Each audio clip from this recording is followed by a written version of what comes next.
invité du jour. Nous avons comme invité aujourd'hui le docteur Doudou Sagna. Le médecin Doudou Sagna va nous parler juste de la fraîcheur et ses conséquences. Docteur Sagna, en cette période de fraîcheur, les Sénégalais ont tendance à utiliser des encensoirs, communément appelés andouchouraï. Est-ce qu'il y a des risques sur le plan sanitaire? Merci beaucoup. Donc, d'abord, il faut dire qu'en cette période de fraîcheur, les Sénégalais utilisent souvent l'encens à cause du décalage. Il y a un décalage thermique qui se fait. La température ambiante étant supérieure à la température corporelle, on est obligé de s'adapter un peu. Maintenant, pour l'encens qu'on utilise, il est important de savoir que c'est un produit qui a été démontré que c'est cancérigène. Donc, il faut l'éviter. En dehors de ce fait-là, lorsqu'on utilise ces produits-là que les Sénégalais utilisent, les Sénégalais, je dirais plutôt, il y a un risque parce qu'il y a un dégagement souvent de monoxyde de carbone qui souvent a des effets d'hypoxie. Donc ça entraîne souvent des accidents tels que des détresses. Hein. Donc il est préférable de ne pas les utiliser pendant cette période-là à cause souvent d'oxyde de carbone qu'on utilise qui est souvent dégagé et qui est souvent nocif pour la santé. Donc il est préférable de ne pas les utiliser. D'accord. Mais si on peut nous en passer, en fait, je veux dire. Donc on peut l'utiliser, mais d'autres manières, en utilisant d'autres manières.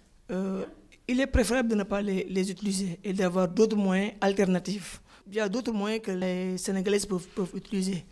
Il y a les moyens du bord. Maintenant, il est préférable de ne pas les utiliser parce que ce sont des produits qui sont très nocifs.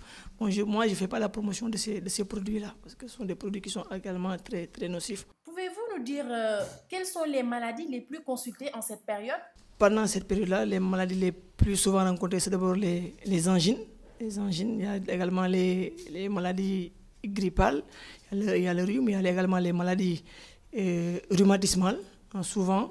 Il y a également les maladies allergiques, notamment l'asthme et les autres maladies qui se manifestent sur un terrain atopique. Du fait essentiellement que pendant la période de froid, les microbes, les agents viraux ont tendance à plus pénétrer dans l'organisme qui a une température beaucoup plus optimale pour se développer par rapport au milieu extérieur. Juste une dernière question, Dr Sagna. Quels sont les conseils que vous donnez aux internautes qui nous suivent sur www.gfm.sn?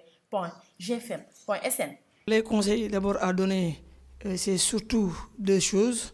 Il faut d'abord, en période de froid, essayer la production de chaleur interne, donc l'exercice physique est adéquat. Souvent, il faut également se frotter les mains.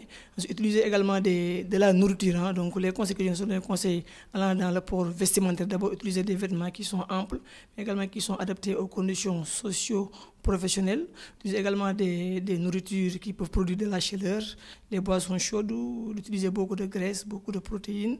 Également, faire des activités physiques, hein, des activités physiques qui peuvent produire la chaleur. Donc, les conseils à donner, c'est surtout à faire des activités physiques, utiliser des aliments riches en graisse, en protéines, et évidemment le port vestimentaire, donc des vêtements qui sont amples, qui sont adaptés, qui permettent un isolement thermique par rapport au milieu extérieur. D'accord. Les conseils pour les drépanocytaires? Pour les drépanocytaires également, il faut éviter le froid, il faut toujours se couvrir, être dans un milieu ambiant bien oxygéné, et surtout éviter toute activité physique pouvant entraîner des sueurs. Donc, surtout se couvrir. Et au-delà de ça, c'est la supplémentation en fer, aussi bien dans les aliments riches en fer que les médicaments comportant du fer. D'accord. Docteur Sagna, maintenant le mot de la fin pour nos chers internautes. Donc, vous remercier et vous dire à la prochaine fois.